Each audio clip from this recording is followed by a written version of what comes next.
Hi hello welcome to post 360. నేను మీ మురళీరాపల్లి. అధికారం మతం, డబ్బుందని బలుపు, పేరుందనే పొగరు ఒక మనిషిని చంపొచ్చా అంటే చాలా తప్పు. ప్రాణం పోతే రాదు, పేరు వస్తుంది, పేరు పోతే రాదు, ఇంకేం రాదు. కానీ డబ్బుందనే బలుపుతోటి కన్నడ హీరో దర్శన్ అంటారైనా దర్శనం చేసినటువంటి దారుణం గతంలో మనందరం చూసాం. అయితే ఈ కన్నడ హీరో దర్శన్ గత 2 సంవత్సరాలుగా జైలు శిక్షను అనుభవిస్తూ ఉన్నారు. ఒక వ్యక్తిని అత్యంత పాశవికంగా, అత్యంత దారుణంగా, అత్యంత అమానవీయంగా చంపినందుకు గాను. అయితే అతని పేరు రేణుకా స్వామి. తను దర్శన్కి చాలా చాలా అభిమాని. అతను 2024 జూన్ 11న దర్శన్ ప్రియురాలు పవిత్ర గౌడ్ ఆవిడకి కొన్ని మెసేజ్లు పంపించాడని, దానికి కోపోద్రిక్తుడైనటువంటి దర్శను రేణుకా స్వామి అనే వ్యక్తిని పిలిపించి ఎంత దారుణంగా హత్య చేశాడంటే అంత దారుణంగా హత్య చేశాడు. విచక్షణారహితంగా కొట్టి, విచక్షణారహితంగా తిట్టి, దారుణాతి దారుణంగా కారు కట్టేసి కొట్టి, గుండెల మీద ఎగిరెగిరి తన్ని ఇవన్నీ చేశాడు. ఈ జైల్లో మొన్న ఇతనికి బెయిల్ వచ్చింది. మళ్ళీ సుప్రీంకోర్టు ఆ బెయిల్ అనేది క్యాన్సిల్ చేయడం జరిగింది. మనోడికి బెయిల్ రద్దయిన తర్వాత కూడా సిగ్గురాల, ఇంకా అట్లాగే బ్రతుకుతూ ఉన్నాడు. ఈడొక హీరోవా, ఇంత దరిద్రమైనటువంటి మనస్తత్వం కలిగిన వ్యక్తి అంటూ చాలామంది అంటూ ఉన్నారు. అయితే ఇతను చేసిన హత్య ఎంత పాశవికంగా ఉందనేది ఒక తినుతో ఉన్నటువంటి ఒక వ్యక్తి, అక్యూజ్డ్ 14గా ఉన్న వ్యక్తి స్పష్టంగా చెప్పడం జరిగింది. ఒకసారి ఏమని చెప్పాడు, ఎలా అతన్ని కొట్టాడు, ఎలా ఇతను అప్రూవర్గా మారాడు అనే విషయాన్ని మీకు అర్థవంతంగా చెప్తా వినండి. అభిమాని హీరో దర్శన్ హత్య చేసిన ఘటనలో అక్కడ ఉన్నటువంటి వ్యక్తి మాట్లాడుతున్న, ఇతను కూడా దర్శన్ అనుచరుడు, అతను చెప్తున్న వాస్తవాన్ని గమనిస్తే అభిమాని బట్టలు ఉడదీసి, లోదుస్తువులు అంటే అండర్వేర్ పైన కారుకు వేలాడదీసి దారుణంగా కొట్టిన హీరో దర్శన్. ఏంటయ్యా అంత ప్రాబ్లం నీకు ఆవిడకు ఉన్నటువంటి అక్రమ సంబంధాన్ని కరెక్ట్ కాదని ప్రశ్నించాడు. ఒక హీరోగా నీ అభిమానిగా చెప్పినందుకు అతని మెసేజ్లు చూసి బట్టలు ఊడదీసి కేవలం అండర్వేర్ తోటి కారుకి వేలాడదీసి కొట్టినటువంటి దర్శన్ ఇదే సినిమా అనుకుంటున్నారా ఎరిపు పప్ప? అభిమాని రేణుకా స్వామి హత్య కేసులో అప్రూవర్గా మారినటువంటి A14గా ఉన్నటువంటి దర్శన్ అనుచరుడు ప్రదోష్. ఈ ప్రదోష్ చెప్పిన విశేషాలే దర్శన్ ఎంత దారుణంగా కుర్రోడ్ని కొట్టాడు అనేది.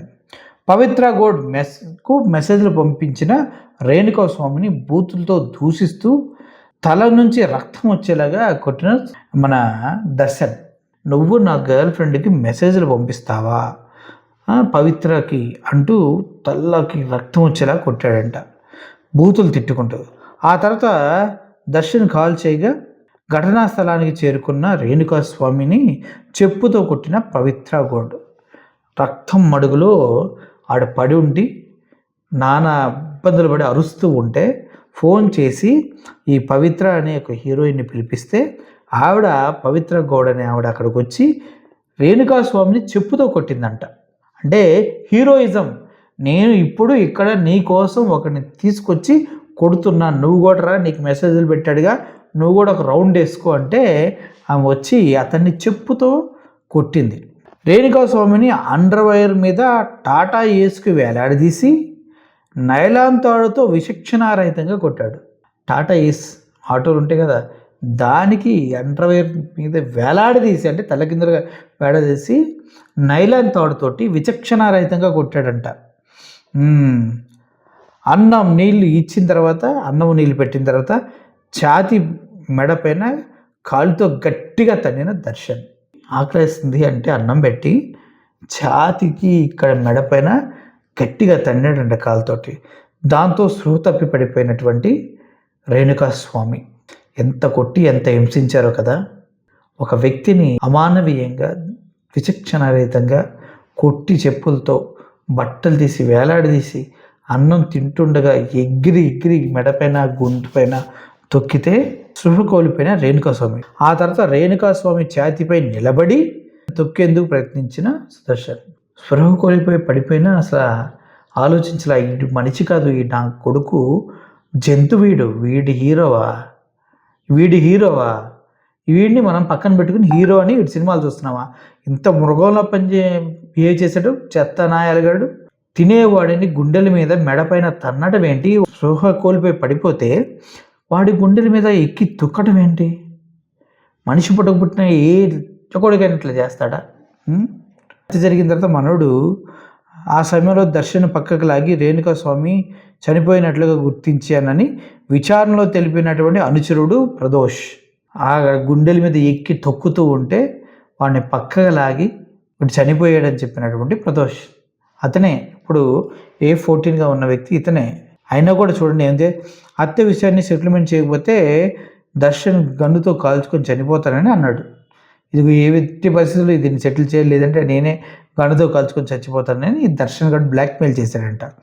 అందుకే కట్టుకథలు అల్లించారంట చెప్పినటువంటి ప్రదోష్ వాంగ్మూలం. నాకు తెలిసిన వివరాలు తెలిపానని, అదేవిధంగా తన రక్షణ కోసం దర్శన వాళ్ళతో పాటు కాకుండా ప్రత్యేకంగా నన్ను ఉంచండి అనే విజ్ఞప్తి కూడా చేశారు. ఎందుకంటే వీడిని కూడా చంపేస్తారు మళ్ళీ ఎవరినైతే.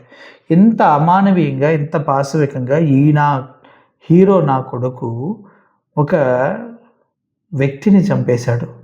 ఇటువంటి వ్యక్తికి క్షమాభిక్ష పెట్టాలి, ఇటువంటి వ్యక్తికి అంటే బెయిల్ ఇవ్వాలని వాదిస్తున్నటువంటి చెత్త నా లాయర్లు. అమ్మ నా అబ్బులు తిట్టాలి ఇట్లాంటి వాళ్ళని. నిండు ప్రాణాన్ని ఎంత సింపుల్గా తీశాడు చూసారా? చెప్పుతూ కొట్టండి ఇట్లాంటి అదవల్ని. వీళ్ళ సినిమాల్లో హీరోలు, బయట మాత్రం పోరంబోకు నా కొడుకులు వీళ్ళందరూ. అర్థమైంది కదా? రేణుకాస్వామి ఆత్మకి శాంతి చేకూరాలి. ఎప్పటికీ దర్శన్ అనే హీరో బయటికి రాకూడదని కోరుకుంటూ సెలవు తీసుకుంటున్నాను. మీరు ఈ కథ అంతా విన్న తర్వాత వాస్తవం జరిగిందేదో ప్రదోష్ చెప్పిన తర్వాత మీరేమనుకుంటున్నారో మీ కామెంట్ని కింద కామెంట్ రూపంలో తెలియచేయండి. Murali signing off. Thank you so much.